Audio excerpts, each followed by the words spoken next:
Okay, I don't know if we need to start recording quite yet, but let's see. Okay, we're really excited to have Ambassador Osihkiyol or Zeke Crofton-Macdonald with us. He is a holistic Bay or Maliseet person from the Houlton Band of Maliseet Indians in Maine and Willamogaduk First Nation in Oromocto, New Brunswick.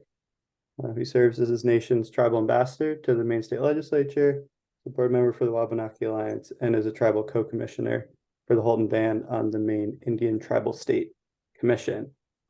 He received degrees in history and political science from the University of Maine and is attending graduate school at the University of New Brunswick, where his master's thesis focuses on Wabanaki treaty history. So with all this being said, he has perfect background knowledge to share the history and importance of the treaty obligations referenced in question 6, which is this upcoming ballot measure we'll have a chance to vote on in November. So we're so excited to have you. Don't worry about going too long. Speak as long as you want. We're so excited to learn from you, and welcome.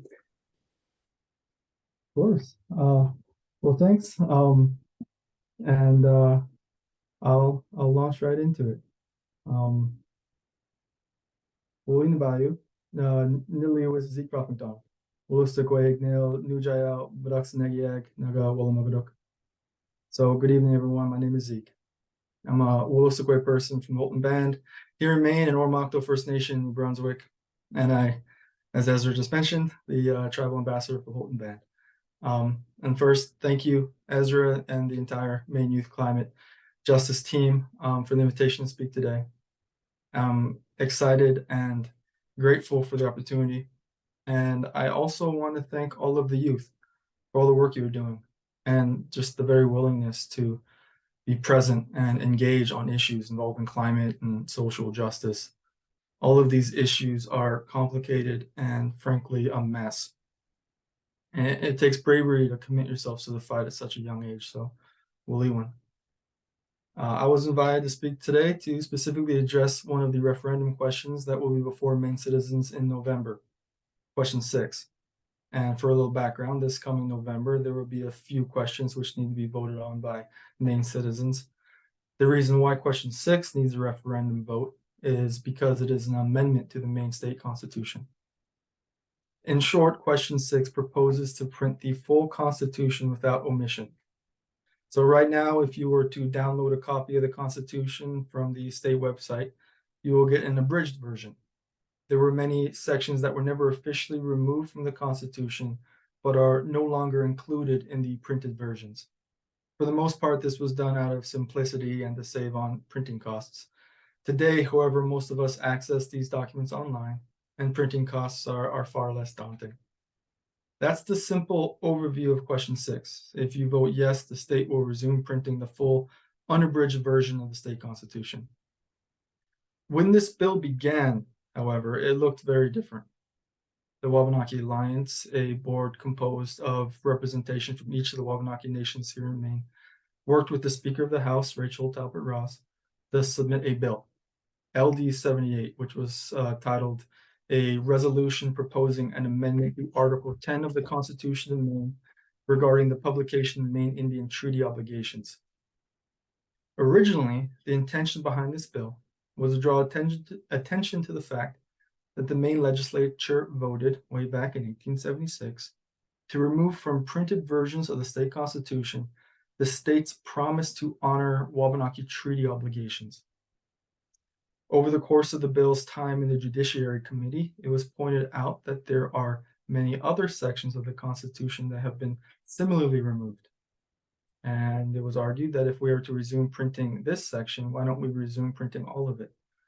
And the bill took its original form, which would and the bill took its current form, which would direct the state to print the entirety of the Constitution without any omissions. The removal of Article 10 from printed versions of the Constitution in 1876 has been an important subject within tribal communities for a very long time.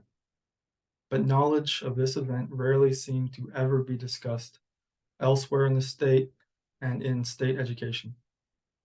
So I thought a useful way to spend my time this afternoon would be to share this story. Hopefully, all of you can leave here and continue these discussions, maybe expand with some research of your own. That would be amazing. And because of my own experience as a historian, I was very tempted to just, begin this story from the very beginning. But I'll try not to get too history lecturish, though I definitely did. But before we can talk about the Maine state constitution, we need to talk about treaties. Treaties are an important aspect of Wabanaki culture and history. We've been negotiating treaties since long before the arrival of any European settlers. When the European settlers did arrive in this territory, the first were the French, we negotiated treaties. And within our worldview, treaties are relationships. And these first relationships outlined how our two people would live alongside each other in this land. These first relationships were very beneficial for both sides. We gained new trading partners, access to new traded goods, and the French gained access to natural resources on our land. The trading of furs and pelts was particularly profitable in those early years. Though, as I'm sure you are already aware, this relationship did not remain friendly and mutually profitable. Unfortunately, the French and eventually the English brought their own worldviews surrounding treaties and land with them. From their perspective, these treaties were not relationships between friends and allies, but documents declaring ownership over land. In 1713, the French lost a war with England in Europe called the War of the Spanish Succession. And as a part of their defeat, the French ceded their supposed ownership over our land to the British Crown. From our perspective, the French never had ownership. We only had a relationship to use the land alongside us in peace. Yet this land cession supposedly transferred ownership of our territory, a massive amount of land, from the French to the English. Most of this land the French had never even visited, by the way. This is known as the Treaty of Utrecht of 1713. I know I'm getting into lecture mode here, but bear with me. This is an important part of the story because we can't talk about treaties and treaty obligations without any of this history. From the very start, our nations understood treaties in completely different ways. It has only been recently that Wabanaki people have had the opportunity to get advanced degrees in subjects like history and law and begin to share our perspective. The way we tell this history is necessarily changing. And we can't have a meaningful discussion about the United States or the state of Maine's treaty history without acknowledging that the United States is but the most recent country in a list of countries who entered into treaty relationships with the Wabanaki Nations. And throughout all of this history, we operated from within our own understanding of law, sovereignty, and the definition of what is a treaty. If we value historical justice today, then we need to attempt to understand both sides of this story. So to continue, following the Treaty of Utrecht, the English began moving into our territory, claiming that the French had given it to them. Naturally, we fought back. From within our history, this is remembered as the first of many Anglo-Wabanaki wars. It was a scary, violent time, and eventually the English realized that the only way they could live on this land without constant fear was to sign a treaty of peace. Today, this is remembered as the first of the peace and friendship treaties. This treaty was signed in 1725, known as the Treaty of Boston, or the Mascarenes Treaty. In this treaty, the Wabanaki Nations and the English agreed to no longer fight. From our perspective, this treaty began a similar relationship that we had cultivated with the French. We became trading partners. We allowed the British to participate in the fur trade and begin to harvest natural resources in Wabanaki or within Wabanaki territory. But of course, this isn't a happy story. The English used that treaty for their own ends and told their citizens that the treaty was proof that they had conquered the land, that the Indians had submitted to the English king, and they encouraged their citizens to come settle in Wabanaki. And of course, as more English came flooding into the territory, harvesting natural resources far beyond what we understood to be the terms of the treaties that we had signed, it wasn't long before this sparked another Anglo-Wabanaki War. This war is remembered in American history textbooks as the French and Indian War, or in Europe as the 7 Years' War. But it's important to remember that we fought this war for our own reasons, and those reasons had little to do with advancing French interests in Europe. We fought the English because they were breaking the treaties, and the French were our allies and friends. Following this war, we signed another treaty, a peace and friendship treaty with the British in 1752 and again in 1760. This treaty again outlined very similar things as the first. Essentially, we would stop fighting each other and find a way to live alongside each other in peace. But of course, the influx of settlers never stopped, and this cycle repeated itself throughout this century. Settlers came, they broke the trust of the treaties, we fought back, then we signed new peace and friendship treaties. Okay, so how does the United States fit into this?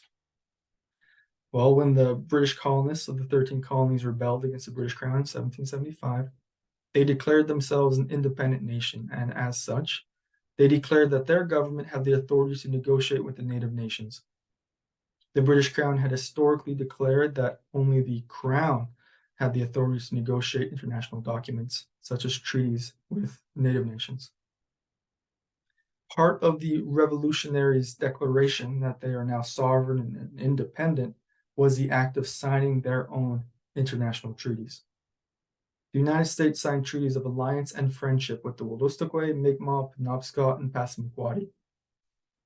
The essence of these treaties was the same as the ones that came before. Essentially, they declared we're going to find a way to live alongside each other in peace. Of course, and at this point, this shouldn't come as a surprise. The United States chose to interpret those treaties from within a limited perspective, which allowed them to claim the entirety of our territory without consent, purchase, or land cession. A question I don't see asked often is why would the Wabanaki Nations sign new treaties with the United States? We had a long treaty relationship with the British Crown. Why side with the rebels? Well, in part, we were very frustrated by the British at this point. Despite the treaties we signed, they continued to move into our territories and continued to overharvest the resources of the land to devastating effect on our own populations. In the first American outreach to the Wabanaki Nations, people like George Washington argued that they would do better, that they were also angry at the British king. And unlike the king, the American government would sign new treaties and honor the relationship formed. The first Wabanaki American treaty was signed between the Penobscot Nation and the Massachusetts Bay Colony on behalf of the Continental Congress. This treaty is remembered today as the Penobscot Resolve, or sometimes as the Watertown Treaty of 1776. Watertown Treaty of 1775. There's also another one in 1776. In this treaty, the United States promised more than the British ever had. They put in writing that they would never impact the Penobscot's land alongside the Penobscot River. Following what seemed like the start of a great new treaty relationship between the United States and the Penobscots, the other Wabanaki nations signed their own agreements. The Wolastoqey and Mi'kmaq signed the Watertown Treaty of 1776, and the Passamaquoddy joined in the Passamaquoddy-Wolastoqey Treaty at Ekpahak in 1777. Penobscot, Wolastoqey, and Passamaquoddy fought alongside the Americans in the Revolution in places like the Battle of Machias in 1777. And it seemed to be the start of a beneficial new relationship. Yet, following the Revolution, in the Peace of Paris of 1784, the United States negotiated with only the British Crown and claimed the entirety of our territory, regardless of any of the treaties they signed with any of us. This is part of the flaw of only working with one side of the story. If you only read the Peace of Paris of 1784, it would seem like the Wabanaki Nation's claim to our own territory was extinguished long before, or that we didn't even exist. Same with the Treaty of Utrecht in 1713. These documents were never accurate. They were imperial and colonial fictions meant to tell a very specific story, one which does not include Wabanaki people. But we were always here, and we always will be. The United States went on to sign more treaties with the Wabanaki Nations. The Treaty of 1794, for instance, and the Treaty of 1812. Without exception, all of these treaties were eventually broken. Like I said, this isn't a happy story.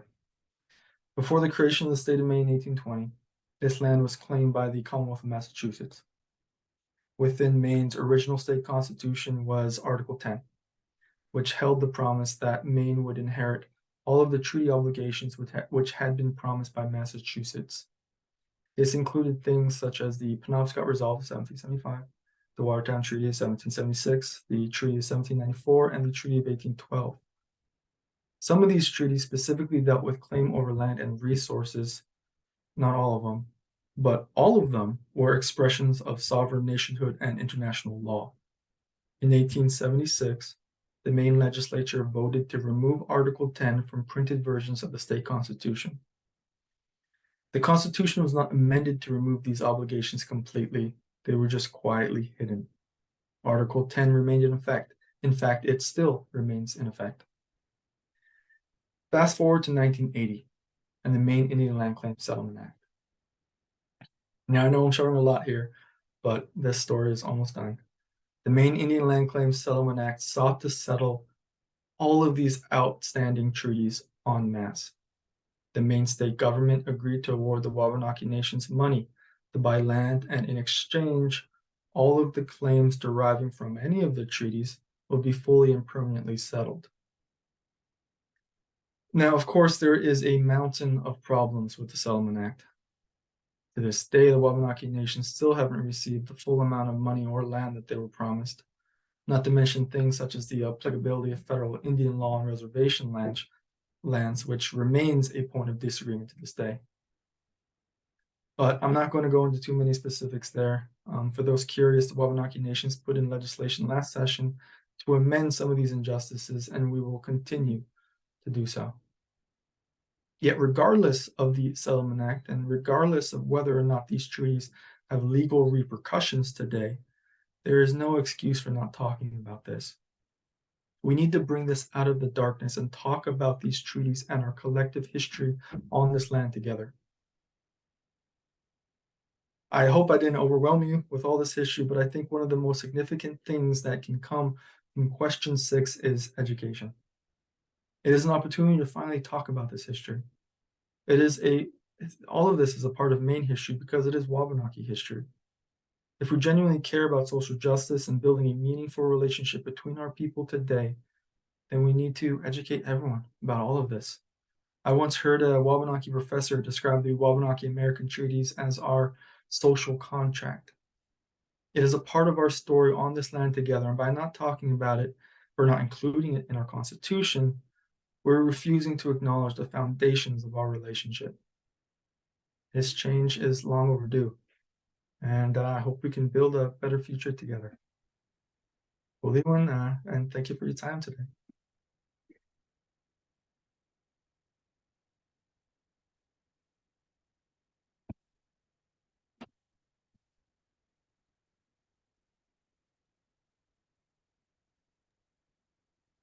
All right, thank you so much.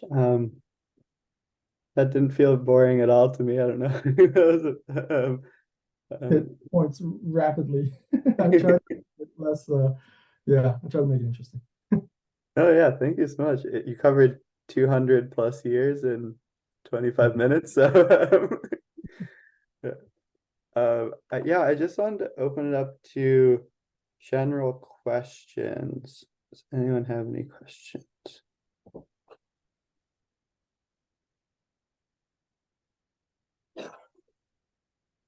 Elise. Do you anticipate any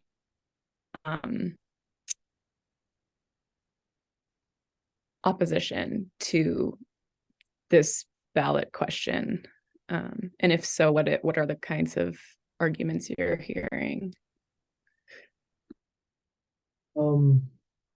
I mean, it's possible that there might be some, but it won't, it's this, we intentionally crafted it to, be about transparency in the state constitution, which is something that is kind of universally encouraged. I know it's the original form of the bill, specifically regarding the obligations, the treaty obligations, Governor Mills and Jerry Reed actually spoke against it in a public hearing that we held. They argued that reinserting these treaty obligations would be confusing to these people of Maine because it seems like the state of Maine still has outstanding obligations and they believe that that was all settled in 1980. They would be confusing to the people of Maine. That was the main argument we heard back then. So we amended it slightly, I mean, in a big way, to say, okay, this is, let's just reprint the entire Constitution. And it all exists in digital format anyway. So that was a change that we decided to make, and it was, yeah, we got bipartisan support, both sides of the aisle. I think it was a good idea. Passed the House and the Senate, and now, I mean, it's possible that there will be opposition, but we are feeling confident.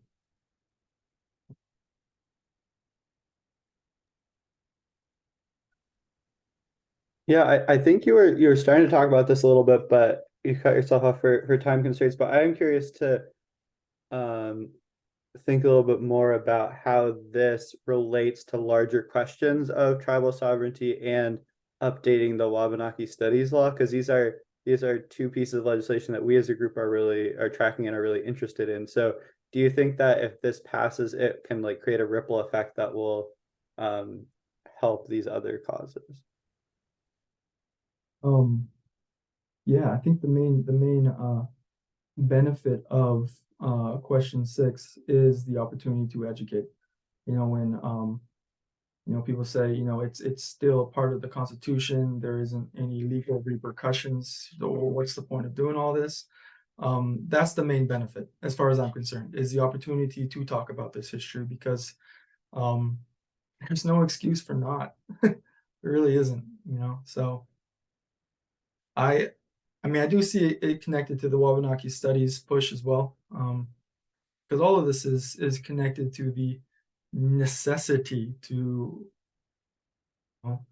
start including Wabanaki history in our education here in Maine. Right now, it's incredibly problematic. I was educated in Maine. It begins with the story of pre-colonial society, stone tools, and in archaeology, and then nothing. It's like we disappear. And that was never the case. We've always been here. And throughout most of the political interactions between, Great Britain, the United States, on our land, we were part of it. We were signing treaties. We were negotiating there as well. It's just that story is so frequently not told. And I hope we will. I mean, there's going to be the Wabanaki Studies Bill is only one aspect of that kind of push. There's within the Department of Education, there's a new task force or push to start including more Wabanaki studies in the department itself, which is a good thing. And we'll see where that goes. But it's all headed in that direction. We need to start talking about all of this history from more than just one perspective. There are more than just one people here, and there's more than one perspective. So hopefully that was helpful. Any other questions? And welcome, Lisa.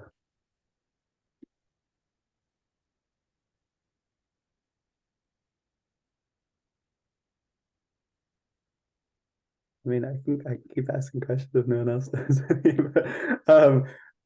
Yeah, I'm curious, just to like hammer home the connection between these like differing world views about what relationship to the land and relationship to trees means and how that relates to climate crisis and climate justice today. You mentioned there was kind of a different relationship between European settlers and Wabanaki people around like resource use. Could you expand on that a little bit? Yeah, of course. Well,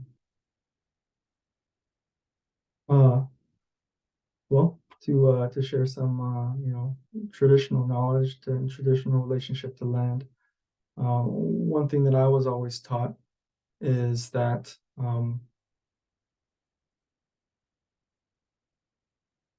animal, trees, land, they're not resources, they're relatives.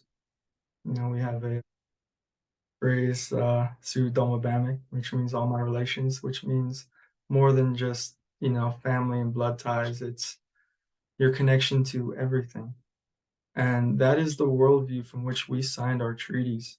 And that's important to, because when it comes to words like sovereignty, for instance, sovereignty has a very specific definition within European history. Refers to a sovereign, a central individual with an ultimate power has over other people's bodies. And that is not something that we had in our traditional, epistemology within our worldview. You did not have ultimate say over someone else's body. Likewise, you didn't have ultimate say in what happens to a river or trees. All of these relatives are sovereign in their own right, and they deserve a say. And that's a very difficult worldview to apply within our world today. It's very difficult. And to a certain extent we can. But that is our traditional way. And that is, so when it comes to, well, in my opinion, the way that we can, solve the climate crisis, if that's even a phrase to use, we need to start taking these ideas and moving them into the future. I've heard phrases like, the future is indigenous, because I think these ideas, we need to incorporate them and they need to expand and grow, because, our nations lived on this land in a balance for 10,000 years. And the United States has only existed for 250. There is a way to live in balance. As far as I'm concerned, it comes down to, combining that ancient wisdom with what we know today and creating something new in the future. And when it comes to, tribal sovereignty, I think I can't control much about what happens around the world, around the United States, but we can make that happen here in our little patch of land here. And we can bring those traditions back and hopefully demonstrate what that can look like, and create something better in the future together.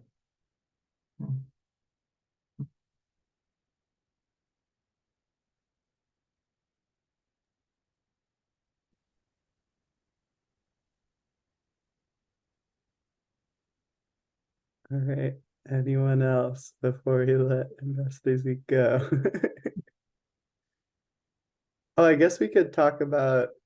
Oh yeah, I guess we could start recording too, but we could talk a little about the call to action from the Wabanaki Alliance. So you're gathering phone bank volunteers, and if you're based on a college campus, and at least some of you are currently in college, you could be like your college campus leader. Is that correct? In Farmington, for example? Okay. Yeah, we'll post these links in the chat.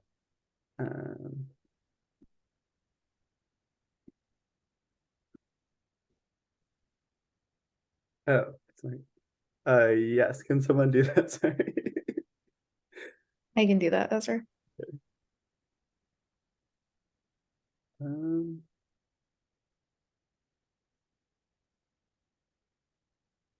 All right, last call. Anyone else? We'll let you go in a second, but just wanted to make sure. Oh yes, Lena, please.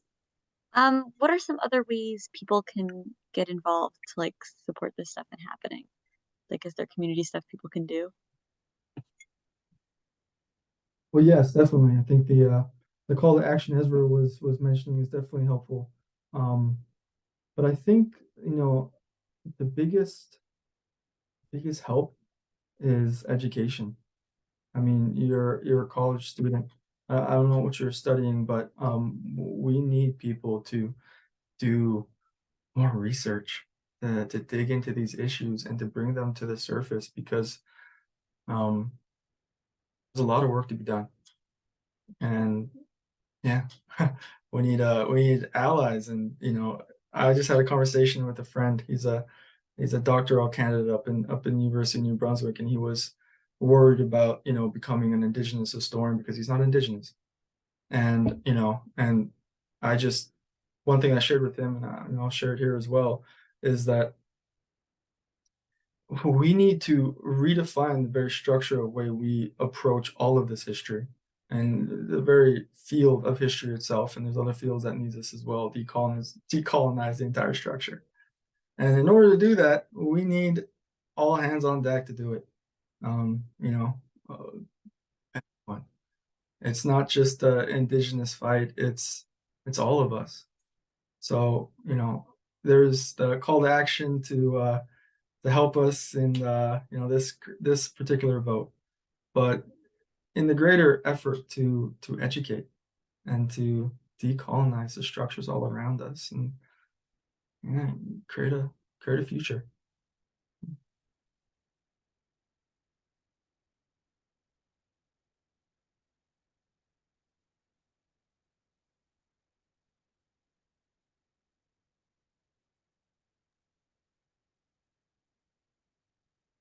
All right. Yeah, I think that's a good note to end on. Thank you so much. We'll continue with our organizational updates, but you don't have to stay for this part, but